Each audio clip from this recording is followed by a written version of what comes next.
हरियाणा में बीजेपी का सहयोगी दल जेजेपी राजस्थान में अलग राह पर है। जेजेपी ने राजस्थान विधानसभा चुनाव के लिए अपने प्रत्याशियों की अब तक 3 सूची जारी कर दी है। ऐसे में सवाल उठ रहे हैं कि क्या हरियाणा में भी जेजेपी भारतीय जनता पार्टी से अलग हो जाएगी। आइए इस रिपोर्ट में जानेंगे। नमस्कार, मैं हूं देवेश यादव और आप देख रहे हैं टीवी 9। हरियाणा विधानसभा चुनाव 2019 के बाद बीजेपी के साथ सरकार बनाने वाले दुष्यंत चौटाला राजस्थान में लगातार चुनावी बिगुल फूंक रहे हैं और विधानसभा चुनाव के लिए उनकी पार्टी जेजेपी की ओर से प्रत्याशियों की 3 लिस्ट जारी कर दी है, जिसमें अब तक 14 प्रत्याशियों के नामों की घोषणा हो चुकी है।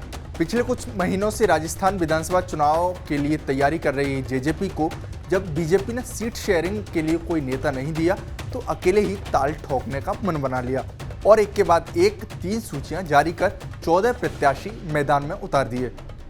बहरहाल ये तो थी राजस्थान की बात। अब आते हैं हरियाणा पर।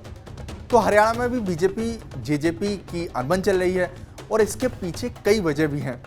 एक वजह है उचाना कलां सीट, जहां से डिप्टी सीएम दुष्यंत चौटाला विधायक हैं और यहीं से हरियाणा बीजेपी के प्रभारी बिप्लब देब ने प्रेमलता को चुनाव लड़ाने का ऐलान कर दिया था।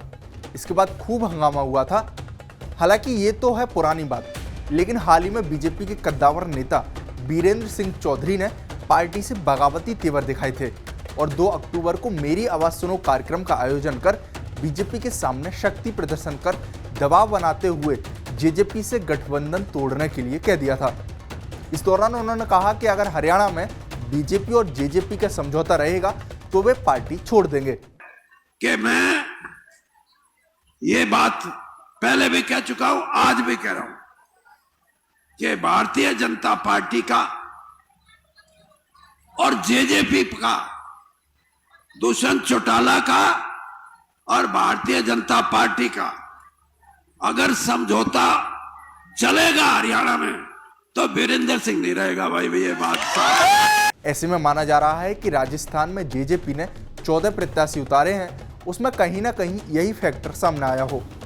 लिहाजा अब नजरें हरियाणा में आने वाले विधानसभा चुनाव पर हैं, जिसमें देखना होगा कि बीजेपी और जेजेपी एक बार फिर साथ आकर ताल ठोंकेंगी या दोनों अलग अलग चुनाव लड़ेंगी। आपको हमारा वीडियो कैसा लगा हमें कमेंट बॉक्स में जरूर बताएं। साथ ही हमारे चैनल को सब्सक्राइब करना ना भूलें।